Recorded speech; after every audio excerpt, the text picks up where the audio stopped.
Irmãos, hoje termina os 40 dias de milagres, mas Jesus continua sendo ontem, hoje e será eternamente. Diga isso: Jesus Cristo é o mesmo ontem, hoje e para sempre. Amém, igreja? Deixa eu falar um negócio para vocês. Tem gente que diz assim: acabou a campanha, eu saí sem nada no bolso, não saí com nenhum milagre no bolso. Deixa eu dizer um negócio para você. Um piloto chamado Antônio Senna, não é o Senna não, é outro, piloto de avião, 2021 ele pegou um aviãozinho no Amazonas, um bimotor. Alguém já viajou de bimotor aqui? Eu já viajei de monomotor, de bimotor, mas de monomotor já? A minha mãe já viajou uma vez de monomotor, vindo do Mato Grosso. Nós viajamos de bimotor. Irmão, tem uma diferença grande entre monomotor e bimotor. Um tem um, o outro tem dois. Aquele que tem dois, quando falha um, o outro toca. Aquele que tem um, quando falha, Jesus chama. Esse piloto deu entrevista em vários canais. Ele caiu na Amazônia e ele não morreu. Ele pegou uma mochila, andou pela Amazônia 36 dias, tomando água da chuva e comendo fruta. Passou por aranha, bicho, cobra, escorpião, espinhos. Ele pegou o restinho do celular que ele tinha e fez um vídeo. Tem na internet, vocês podem procurar, Antônio Senna. Ele fez um vídeo despedindo da mãe e do pai. Ele emagreceu 25 quilos na selva. E ele orava assim, porque ele estava frio na fé, de família evangélica. Olha, você que é filho de evangélico e está frio na fé, toma cuidado, hein? Que Deus derruba avião para você voltar. Ele orava o seguinte: Deus, manda a chuva da Amazônia, que lá chove todo dia, toda hora na Amazônia. Manda uma chuva mais leve. E quando ele orava pedindo uma chuva mais leve, vinha um toró. Assim foi 36 dias. Deus manda uma chuva mais leve. Toda hora chove na floresta. De tarde chove. E vinha um toró. Aquela água no meio da mata. Ele sem nada, sem comida, sem remédio. E todas as vezes que ele pedia uma chuva mansa, chovia uma tempestade.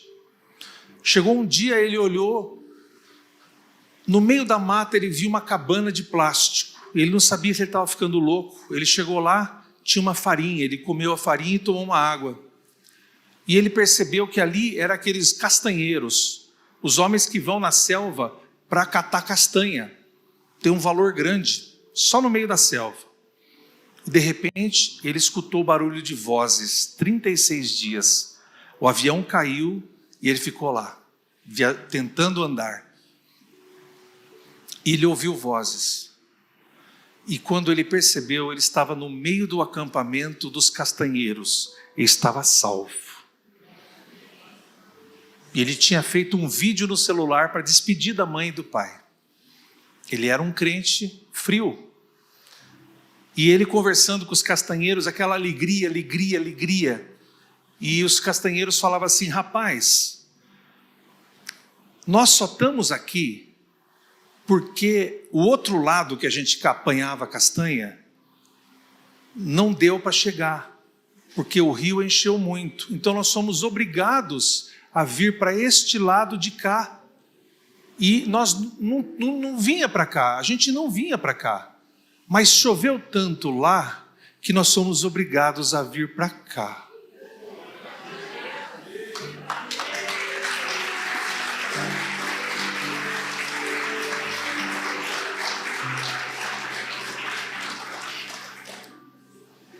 Quando Deus mandar uma chuva pesada e você pedir uma garoa, dê graças a Deus, porque a salvação está a poucos passos da sua vida. Nós não entendemos, mas Deus escreve a história. Se ele tivesse, ou a sua oração sido ouvida com uma pequena garoa, ele estaria preso e teria morrido na floresta. Mas por causa da enchente, os castanheiros subiram e foram encontrar ele do outro lado da floresta. Por isso, quando você estiver passando por tempestades, lembre-se que Jesus está dentro do barco. Acabaram-se os 40 dias, mas o poder de Jesus permanece para sempre. Em Romanos, abra sua Bíblia, 5:8. Nós vamos nos despedir desta campanha linda e maravilhosa, que são os 40 dias de milagres. E hoje, irmãos, nós tivemos muitas pregações, orações, jejum, vigília, mas hoje nós vamos aprender que existe um milagre que é maior que todos os milagres. Enquanto você abre aí a sua Bíblia, qual seria o milagre que Jesus fez dentre os seus mais de 30 milagres registrados? Muito mais de 30. Qual seria o maior milagre? Será que foi quando Jesus abriu os olhos do cego Bartimeu? Ou quando ele cuspiu na terra e fez lodo e abriu os olhos ao cego? Ou quando ele levantou aquele homem que estava paralítico naquela cama que veio do telhado com seus amigos? Ou quando ele foi no tanque e próximo ali onde o anjo agitava as águas, ele pediu para que o homem tomasse a sua cama e andasse? Será que o maior milagre de Jesus foi fazer a multiplicação dos pães e dos peixes por 2 vezes? Será que o maior milagre de Jesus foi andar sobre as águas? Será que o maior milagre de Jesus foi ressuscitar o filho da viúva de Naim? Ou ressuscitar Lázaro? Ou ressuscitar a menina, filha de Jairo, onde ele disse: Talita cumi, menina, levanta e anda? Qual será, irmãos, que foi o maior de todos os milagres? Será que foi quando Jesus transformou água em vinho? Será que foi quando ele expulsou os demônios de muitas pessoas? Ou quando ele expulsou o demônio daquele homem que estava no cemitério em Gadara? Qual foi o maior milagre de Jesus? Nós vamos ler aqui em Romanos, vamos introduzir o tema de hoje, que é o maior milagre de todos os tempos. Mas Deus prova o seu próprio amor, leia, para conosco, pelo fato de Cristo morrido por nós, quando ainda éramos pecadores. Jesus, venha falar no coração. Espírito Santo, tenha livre acesso às mentes. Repreendemos as vozes que estão tentando roubar esta palavra. Em nome de Jesus, nos dá a direção hoje e sempre. Amém. Irmãos, dentre todos os milagres de Jesus, os demônios que ele expulsou, as curas que ele fez, as multiplicações de pães e peixes que ele fez, de tantas outras coisas, o apóstolo João escreve no seu último capítulo 21, há porém tantas outras coisas que Cristo fez e que ele falou enquanto andou aqui pelo mundo, que se houvessem todos os livros do mundo e neles estivesse escrito todos os milagres, não seria possível escrever em todos os livros que existem no mundo todos os seus atos e milagres. Qual seria então? O maior milagre, irmãos, é o milagre insuperável da salvação. A nossa doutrina quadrangular, que nós vamos ensinar agora em novembro, começa com Jesus. Jesus salva. Na verdade, irmãos, quando Jesus nos salva, Ele não está apenas mudando, mas Ele está transformando de dentro para fora. Quando Jesus nos salvou, Ele nos mudou de dentro para fora. É o céu invadindo o coração do homem. É o homem sendo invadido pela presença de Jesus. E também, irmãos, milagre da salvação, que é o maior de todos os milagres, é um ato do Criador reconciliando-se com o homem. Quando nós, lá em Adão, quando nós estávamos em Adão, o próprio apóstolo Paulo diz isso. Tem muita gente que ouve essa doutrina e fala assim: mas eu não era Adão, eu não estava lá, pelado no jardim do Éden, com a Eva, eu não estava lá, a culpa não é minha. O que nós temos que entender, irmãos, que se nós estivéssemos lá, imagina, se ao invés de Adão e Eva, fosse este homem lindo e maravilhoso, Robson Tio Sam, com esta mulher esplendorosa, a Fernanda, obrigada. Se vocês estivessem lá no jardim com Deus, vocês iriam cometer o mesmo pecado. Com exceção, eu e a Daniela não, seria pior talvez. Então, não há exceção, irmãos. Se todos nós estivéssemos no Éden, todos nós teríamos pecado da mesma forma que o nosso primeiro pai, que é Adão. O nosso pai carnal, aquele que inaugura a raça humana. Por isso que o apóstolo Paulo nos ensina que o Adão é o primeiro homem carnal, mas Jesus, ele termina com aquela maldição do Éden. Jesus, ele é o último Adão, no sentido de que ali em Jesus, Deus estava se reconciliando comigo e com você.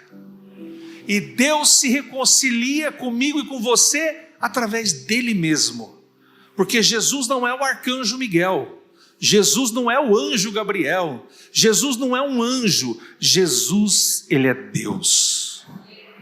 Deus Pai, Deus Filho e Deus Espírito Santo. Não são três deuses, é um Deus, mas em três pessoas que se complementam, que têm atributos que são os mesmos e que têm poderes que vão além da nossa imaginação. Por isso que Deus, no seu Filho Jesus, se reconciliou na cruz, para que eu e você não vivêssemos a morte eterna, mas sim fôssemos tirados das trevas para a sua maravilhosa luz. Por isso nós em Adão morremos, mas em Cristo nós revivemos. Por isso que o maior milagre não foi andar em cima das águas. O maior milagre foi a cruz de Cristo. Quantos podem dizer amém? Amém. Irmãos, o homem perdido, ele precisa de salvação. Todos os homens nascem perdidos. Hoje nós tivemos uma consagração de um bebê, da Sofia, eu falei dela. Deus, na sua infinita bondade, se um bebê vier a falecer, o que acontece? Este bebê o seu espírito vai até a Deus. Mas quando nós começamos a ter consciência do pecado, por volta dos 11, 12 anos, hoje uma criança de 12 anos sabe mais que nós velhos aqui, não é, irmão?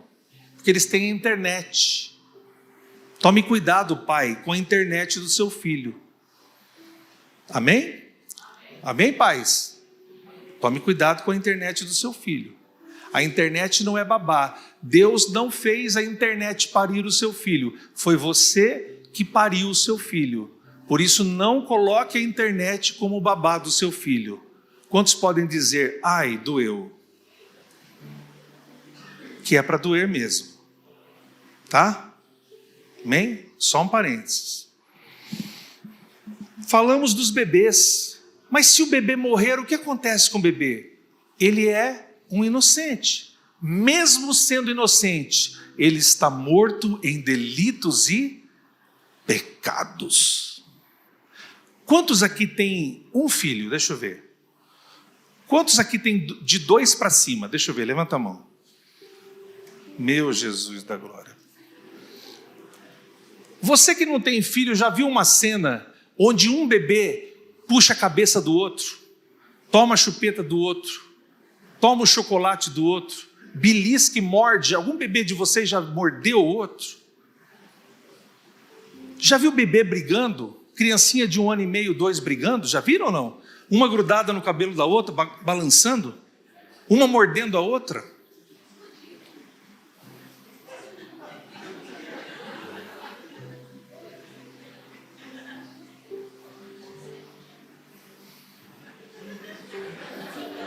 Você mordeu uma vez. Quem mordeu? Felipe ou Gabriel? Fui eu que mordi vocês, então, de raiva. Quantos já viram criança arrancando a bochecha do outro, com 1 ano, 1 ano e meio, e aí a gente fala assim, meu Deus, aonde essa criança aprendeu isso? Quem já pensou assim, além de mim? Aonde que ela aprendeu? Mas nós não ensinamos nada. Irmãos, com 1 ano e meio, o Felipe ele teve um ziriguidum lá. Na casa da Idelbinha, ele estava deitadinho com 1 ano e meio e teve um salamaleque.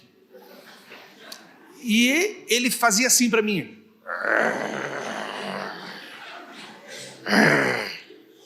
Eu segurei ele umas 3, 4 vezes e falei assim, olha aqui, moleque. Você nasceu para perder para mim, hein? E ele ficava assim. Hoje ele me ama, né, Filipão? De onde vem essa agressividade do bebê? Porque nós em Adão, infelizmente, perdemos a comunhão com o nosso Pai que está no céu.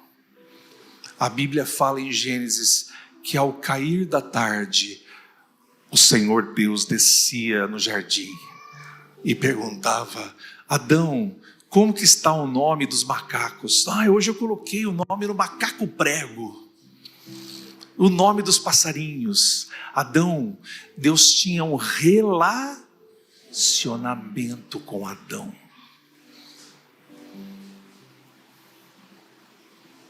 E Jesus veio refazer o relacionamento. Sabe por quê?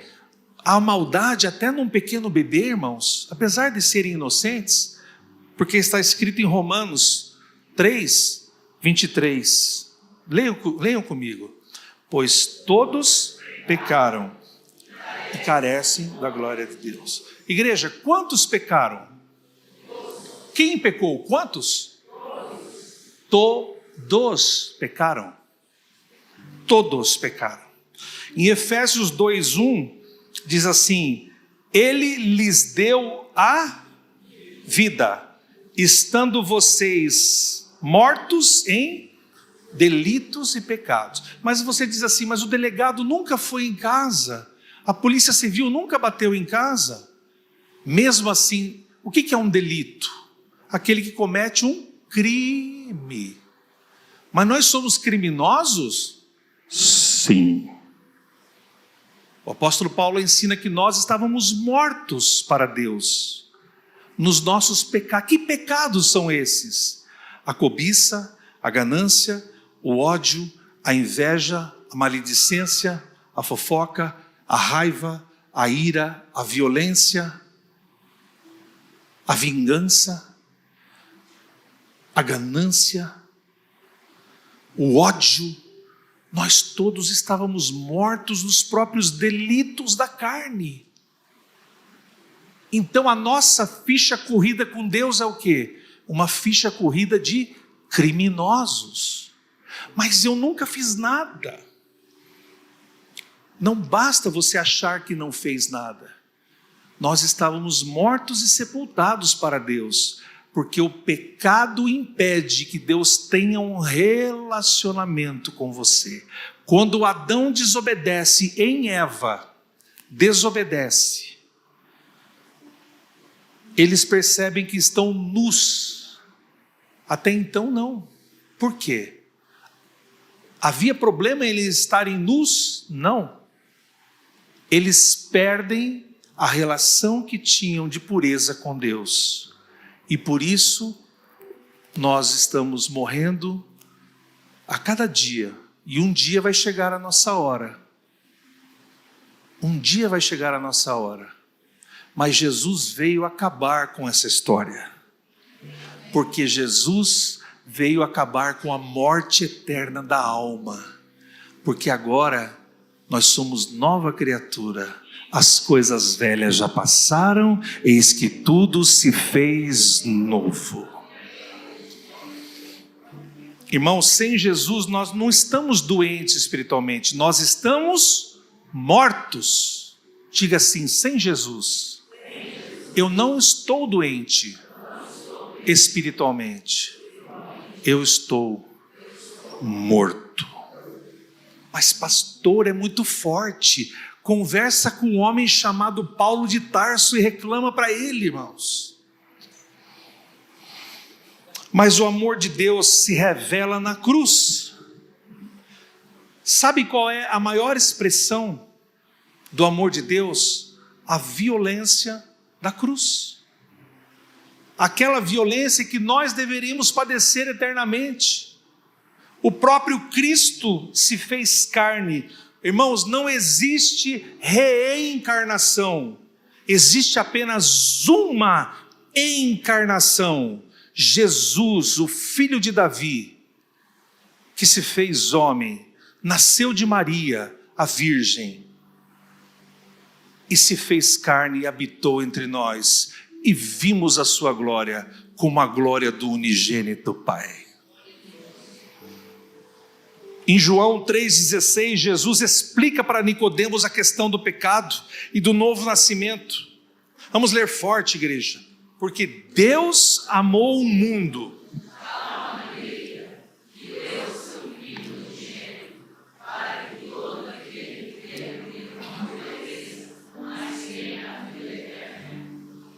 Deus amou o mundo e deu o seu Filho unigênito. O que é unigênito? É o Filho único.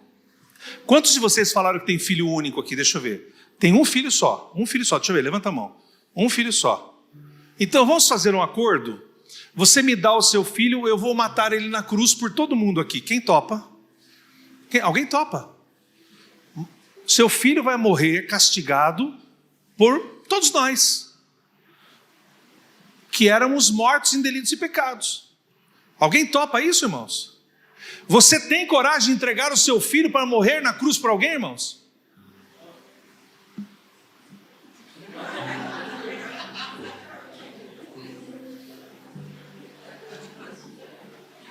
Gabriel, anda direito, tá? Você acha que eu teria coragem, irmãos? Uma coisa dessa sendo entregue na cruz. Deixa eu contar uma coisa para vocês. Eu jamais entregaria qualquer filho meu, e nem vocês, para morrer na cruz por gente bandida, criminosa que nem nós. Gente que era como a gente era. Eu sei que vocês todos agora são santos, em nome de Jesus. Mas que não peca, não dá trabalho para o pastor. Tem gente que já tem até colchão na minha sala. Já entra lá, já até pede uma pizza, de tanto que entra lá. Você teria coragem de entregar o seu filho?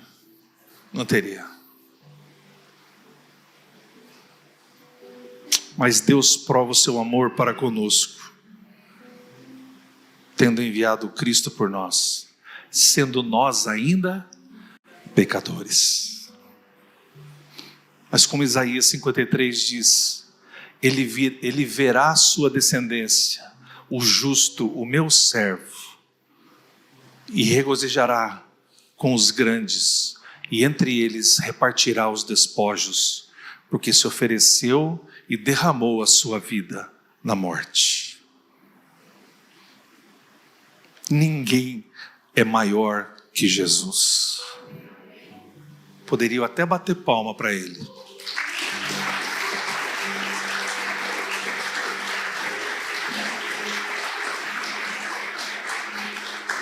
Hebreus 10, 19. Tendo, pois, leia, irmãos, intrepidez. O que é intrepidez, igreja? É cara de pau, é ousadia, é coragem. Seja intrépido, corajoso, não fique com vergonha, seja cara de pau, na linguagem nossa aqui popular. Irmãos, tenha então intrepidez para entrar no Santo dos Santos, pelo sangue de Jesus, pelo novo e vivo caminho que Ele nos consagrou pelo véu, isto é, pela sua carne. Tem tanta doutrina aí, irmãos, nesse versículo. Tem um peso teológico que daria 2 anos de estudo só esse versículo, de tanta doutrina teológica maravilhosa que tem aqui. Mas para nós quer dizer assim: hoje eu entro na casa do meu pai e abro a geladeira. Antigamente eu era um criminoso, perdido, pecador, mas hoje eu posso entrar com confiança diante do seu trono da graça e no Santo dos Santos, porque Jesus é o eterno e sumo sacerdote. Ó, leva-me à sala do trono, pelo novo e vivo caminho, pelo sangue de Jesus, eterno e sumo sacerdote, para sempre. Quando chegarmos lá no céu, nós veremos Jesus, o nosso eterno e sumo sacerdote. Na cruz, meu irmão, Jesus, ele não apenas morreu, ele abriu de volta o caminho para o Pai. Lembra do filho pródigo, da parábola? Nós éramos o filho pródigo e nós tivemos que voltar. E quem estava esperando na porteira? O próprio Pai. O sacrifício de Jesus nos fez ter acesso ao Pai. E o novo nascimento, irmãos, é o maior milagre de todos. É um milagre interior. Irmãos, eu fico impressionado com as curas como nós tivemos da irmã, como tivemos do irmão Maurício, tantas outras. Nós tivemos tantas curas aqui esse ano, irmãos. Mas o maior milagre é quando alguém vem nesse corredor chorando e abre o coração para Jesus. Este é o maior de todos os milagres, a conversão de um perdido pecador, que diz assim: eu sou um perdido pecador. Jesus fala com você nesse dia. O Espírito Santo faz morada e o que era vazio vira templo do Espírito Santo de Deus. Por isso, crentes, olhe para mim, irmãos. Você que está meio para lá, meio para cá, meio para lá, meio para cá. Preste atenção. Você que está ainda peca, cai, todos nós pecamos, mas você que ainda está, cai, levanta. Jesus te ama e Jesus te chama. Pecar você vai, eu vou pecar, mas não permaneça no pecado. Abra o seu coração, deixe que Jesus complete a obra salvífica, salvadora, e deixe a sua vida ser um templo do Espírito Santo. Se você quer ter amizade com o mundo, você vai ter inimizade com Deus, porque a amizade com o mundo e as coisas do mundo é inimizade contra Deus. Ninguém falou, fala Deus. E tem um maluco que a gente vai na convenção, ele grita lá de trás, irmãos, os irmãos pulam dessa altura no banco, é forte! É um maluco, ele grita, é forte! Com um sotacão assim, mas ele dá uns berros, irmão, que é uma coisa assim assustadora. Você acaba até prestando atenção na mensagem, de tanto susto que você toma, porque ele grita, eu quero arrumar um doido aqui, tem algum doido que quer começar para me ajudar? É forte! Não tenha amizade com o mundo, porque a amizade com o mundo é inimizade contra Deus. Ninguém pode servir a 2 senhores, ou há de servir a um, ou há de agradar ao outro. Ninguém pode no rio ter o pé em uma canoa e na outra canoa. O que vai acontecer? Uma hora ou outra você vai cair para uma canoa ou vai afundar. Ninguém pode servir a 2 senhores. Em 2 Coríntios 5,17 diz assim: e se alguém está em Cristo, é nova criatura, as coisas antigas já passaram, eis que se fizeram novas todas as coisas. E hoje Jesus chama a cada um de nós. Feche seus olhos, igreja. Jesus chama você a que não conhece a Ele, que quer abrir o seu coração, que quer dedicar a sua vida a Ele, quer dizer assim, feche os seus olhos mesmo, não abra os seus olhos. Preste atenção no que eu vou falar para você. O maior milagre que acontece é quando um homem diz, sim, Senhor. Jesus não força, Ele está à porta e bate. Se alguém ouvir a voz dele e alguém abrir a porta, Ele vai entrar e comer com você, e você vai comer, cear com Ele. Por isso, irmão, você que hoje quer fazer uma decisão, que nunca abriu o seu coração para Jesus, eu vou fazer uma oração por você. Se você nunca disse assim, Jesus, entra na minha vida, entra na minha casa, eu quero me entregar, eu quero que o Senhor seja o meu Senhor, eu vou fazer uma oração por você. E basta você só levantar a mão, eu vou orar por você. E eu quero dedicar esse tempo para isso, se você nunca aceitou Jesus. Agora, irmãos, dentro de você, você que já é do Senhor Jesus, mas que ainda anda, levanta, cai, tropica, levanta, tropeça, cai, levanta, cai, levanta, cai. Se você quer fazer aqui um voto com Deus, uma reconciliação com Deus, se você quer fazer aqui uma renovação dos seus votos, se você quer reconciliar com Deus, levanta a sua mão e eu vou orar por aqueles que querem se reconciliar, chegar mais perto do Senhor, aqueles que querem ficar mais próximos. Levanta a sua mão bem alto. Amém, amém, irmãos, aleluia, glória a Deus. Quem mais? Você que quer reconciliar, que sente que é o teu momento de pedir assim, Senhor, vem aqui na minha vida, dá um jeito na minha vida, meu Pai. Você que levantou a sua mão, fique de pé, eu quero ver o seu rosto, eu vou orar por você. Amém? Amém. Pode ficar de pé, eu vou orar por você. Agora, irmãos, eu estou aqui embaixo, eu quero abraçar você, vem aqui, eu quero abraçar você, vem cá, vou orar pertinho de você, pode vir, eu quero orar pertinho de você. Pode ficar virados para mim aqui, pode ficar na minha frente aqui, eu quero orar por você, enquanto nós vamos ouvir só o teclado. Fique aqui na minha frente, irmãos, virados para mim, aqui. Eu vou ficar perto de você, tá? Fica tranquilo, fica perto dele aqui. Eu quero orar por você, igreja, estenda as mãos, vem mais para cá, mais pertinho. Você que quer reconciliar com Deus, você que quer dar um basta na amizade com o mundo, mais pertinho, querido, fica pertinho, vem cá, vem cá, Jair, vem cá. Quero orar, igreja, levante sua mão. Vocês que estão aqui, vão falar comigo essa oração, feche seus olhos, diga assim, Senhor Jesus, eu quero que o Senhor mude a minha vida, que o Senhor entre definitivamente no meu coração, que o Senhor volte a acender a chama, aquela chama do amor, a chama da tua presença.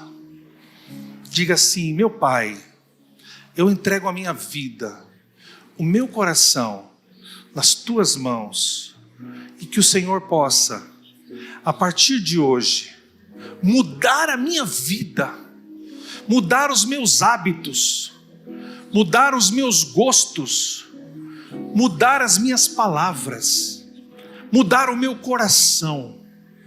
Eu quero te servir, meu Pai. Eu entrego a minha vida e o meu destino ao Senhor Jesus, em nome de Jesus. Amém. Fique aqui, eu vou orar por você, vou impor as mãos sobre você, enquanto nós vamos ouvir uma música, e fique aqui.